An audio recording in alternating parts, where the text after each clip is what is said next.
This is how the Quran shapes the world of mysticism and the world of Jinn. So, right off the bat, Iblis, Shaitan. Who is Iblis? Iblis is the cursed one. Iblis is the one until the end of time. With him and his army, they will be filled in Jahannam, in hellfire. However, this is from an Islamic standpoint, to be clear. So, when Adam was first created, he had ruh.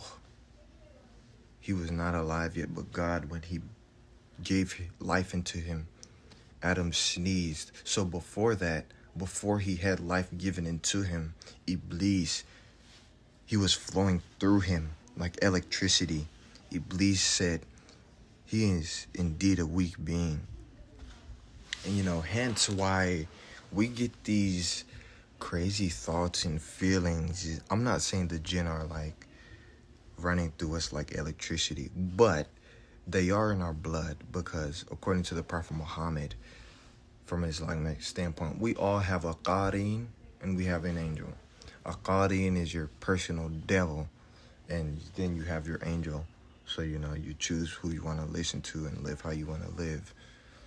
But you can believe what you want to believe. That's just my perspective on it. As a occultist, as an ex-Muslim, the Quran makes so much sense to me, and I extract what makes sense to me to put it into my own practice. So I want to move on to this next one here.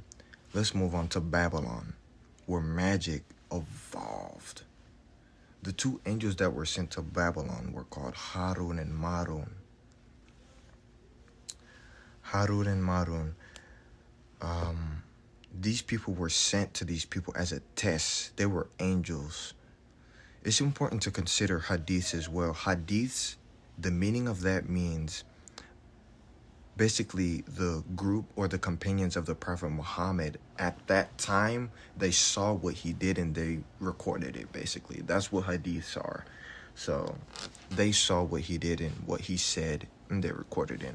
So Harun and Marun, they were sent to these people, and what they taught these people was separation between husband and wife. So why husband and wife? Iblis, his throne is on water. That's mentioned in the Quran. So, and we can associate the type of jinn called the marid. Those type of jinn are associated with water, very powerful jinn that control water and powerful things within water, evil things they do under there. Okay. So Iblis, when he meets with his jinn every day, or however their world is, they have tasks to carry out every day. And the greatest task that one can do is separation between a husband and wife, because they're not unified together. It's breaking up unity. And unity is very powerful, because if we look at why Hawa was created, the first woman, human being, Eve, she was not created for Adam, but she was created out of love, out of creativity, out of partnership, not just someone created for someone. She has her own purpose. God says he did not create the jinn and mankind except to worship him. So, everyone has their own purpose and their own meaning in life. So Harun and Marun, they taught the people of Babylon evil magic, and they did tell them there is a price. And in the Quran it states they were from the wretched ones, only if they knew. So when someone does something bad and they're a grown adult, we say they know better. They know better. You're 29. You know you're not supposed to do that. But how the Quran is interpreting this of people who learned the magic, it's not saying they didn't. It's not. Okay, so it says only if they knew. So they were a part of the wretched ones. But They knew what they were getting into, but did it anyway for their own benefit, because unlike angels, we have our own free will. The jinn, they have free will like us as well. Hence why there's ifrits, shaitans, marid. You know, the Prophet Muhammad described jinns into 3 categories. And those categories are the ones who can fly.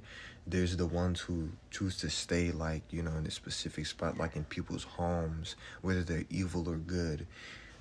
We have the type of jinn where, what's the last kind? I'm sorry. 1 second, let me think. I'm doing all this at the top of my head. Fly, residing. We know they build things.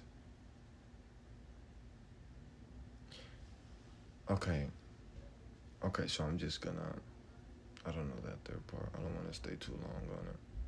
Okay, so we'll come back to this.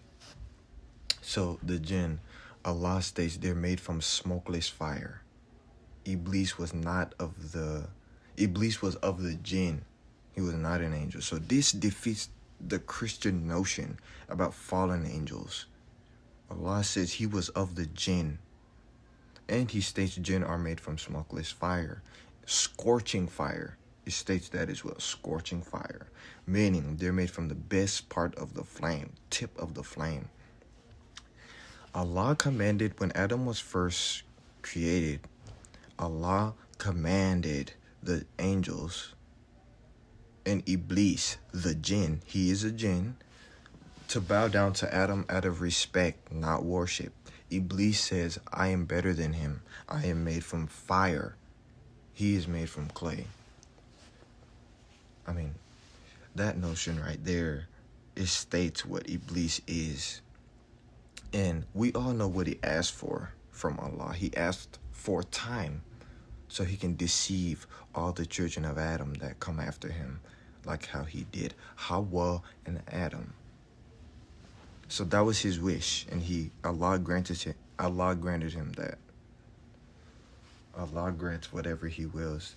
You see, that's the thing about magic.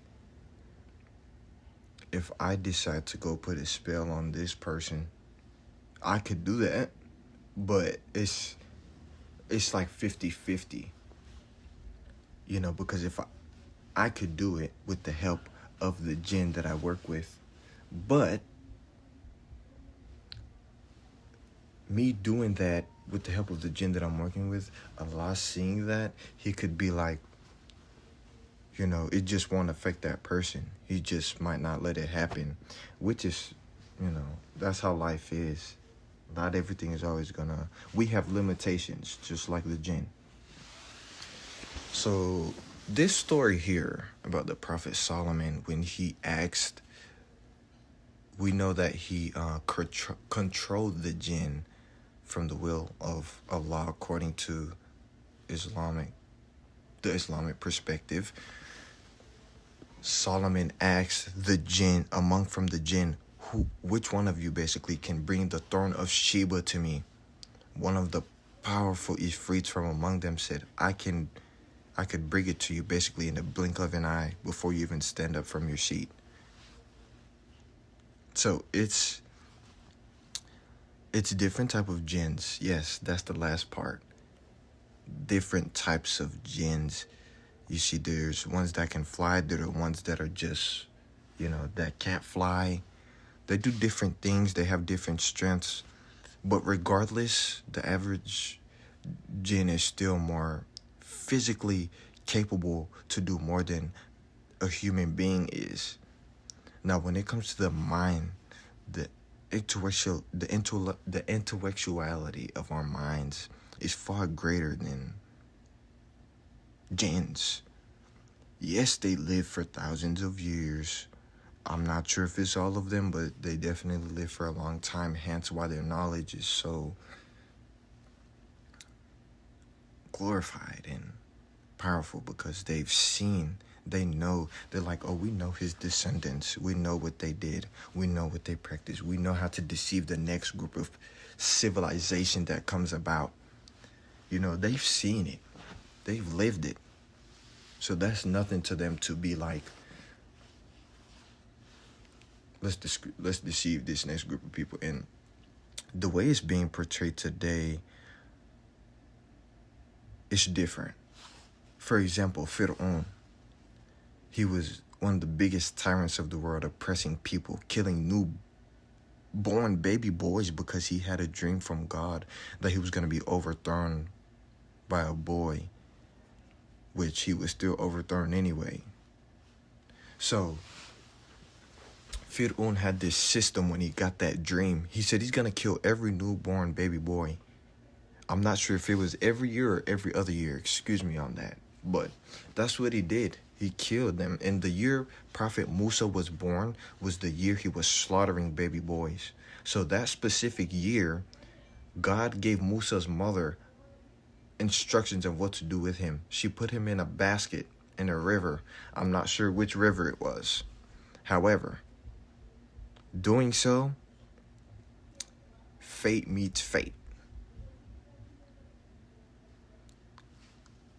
Fir'aun's wife finds Prophet Musa in a basket, and she looks, it's a baby boy.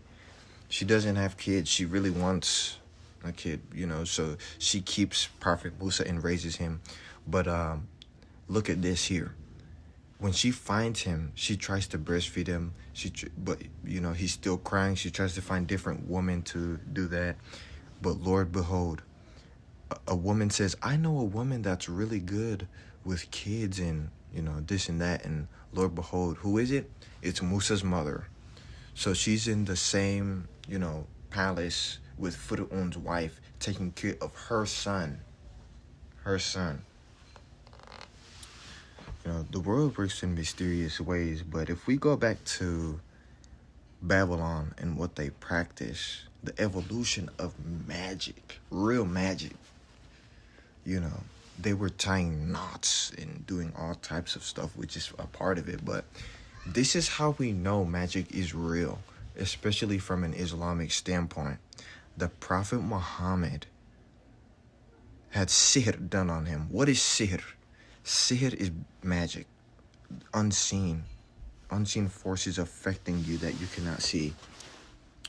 So I know you guys, you're like, so prophets were affected from magic as well.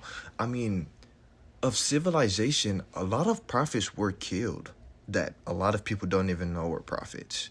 You should think about knowledge is, if you don't know, you can be controlled. And a lot of these stories, it's not just telling a story. It's telling you how to signify your life from these things that are affecting you that you do not see, to push past it. That's what it's telling us. It's telling us what to avoid of the mistakes the past people did. And of course we have free will. We do what we want with that information. But that information is very crucial, and what you do with it dictates your life. So the evolution of magic from Babylon is spread. It spread it. And when the prophet Luke came along, oh Lord, behold, the age of homosexuality, the evolution of homosexuality, actually. There were 3 angels who came to his house, Prophet Lut, and the people of Lut, like the village, they were saying basically like, oh, you have these handsome men in your house, Lut, come out, let them out. And, they were trying to do all this evil stuff to him. But obviously, in the middle of the night, Lut ran. And the angels told him, fear not. Before he ran, he said, fear not. And because Lut only had daughters. So the angels told him not to fear of what the people were telling him they were going to do to him. And doing so, Lut's wife, she was a disbeliever. So she was killed when the angel, I'm not sure which angel it was, excuse me. An angel came and destroyed the whole city of that civilization of Lut, the people of Lut. The angel was so bright, they became blinded. The angel, one tip of the angel's wings could fit that whole city on the tip of the angel. Who is that angel? Angel Jibril is that angel. So Angel Jibril revealed the first revelation to the Prophet Muhammad of where we are today. One of the things that happened between Angel Jibril and Muhammad that is not universally recognized is Angel Jibril came up in the horizon, full form, to Prophet Muhammad, and he said, recite.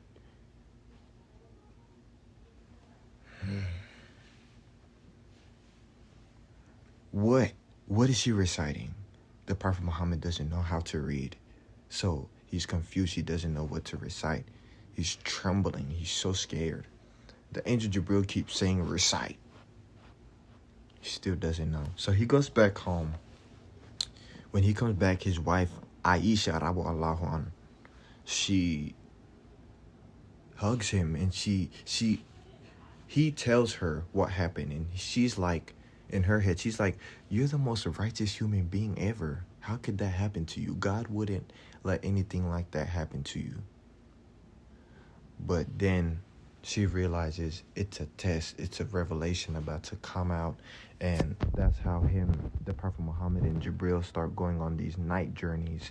That's where the Isra and Mi'raj revelations came from as well. So this is another interesting one between the Jinn and the Prophet Muhammad. The Prophet Muhammad, he goes into a dark village, a place where the Jinn live. I'm not sure what it's called. I'll revisit it and I'll come back and inform you guys about it. But he goes with one of his companions and he draws a line. He tells the companion, do not cross this line. So he goes into the darkness, and as he does that, his companion sees like all these dark shadows surrounding him and things like that. And the Prophet Muhammad didn't come back until the morning. What was he doing? He was speaking to the Jinn. So the Jinn he was basically a judge between them about something that they wanted him to judge. In doing so, the Prophet Muhammad ascribed to them the bones of flesh. That's why he told us not to shower and eat bones, because they are for the Jinn. When we do that, it's like we're eating their food. But that's where that comes from.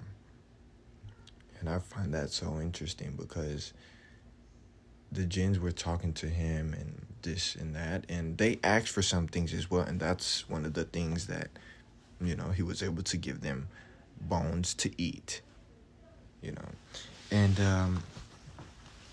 anything that we are eating from an Islamic perspective without saying Bismillah, or anything that's not the word of God, Jinns are eating with us. Anywhere we go, anywhere we enter without saying Bismillah, Jinns are living with us. They're with us. Just because you cannot see something, it does not mean it does not exist. If you are small-minded enough to believe that, that is your choice. But we can see a lot of things that exist that we cannot see. So the biggest impactful thing in our lives that affect us that we cannot see is really the shaitan. Not all jinns are shaitan. That's important to highlight. Jinns have free will just like us human beings. But a lot of them are evil, and amongst them exist the Ifrits and the Marids. The Ifrits are the most powerful jinns. They have immense knowledge. They inflict powerful things upon people. That's why the Ifrits are at the top of the food chain when it comes to jinn. You have those who can fly, who can move things in the blink of an eye, give you knowledge in a split second. The type of energy they preserve in our lives is immensely powerful. And if we look throughout history, the Jinn have been they've been promising entities. And these entities, they have a task, and the task they do, it's up to you whether you want to follow in the paths of certain magicians that have been practicing things like this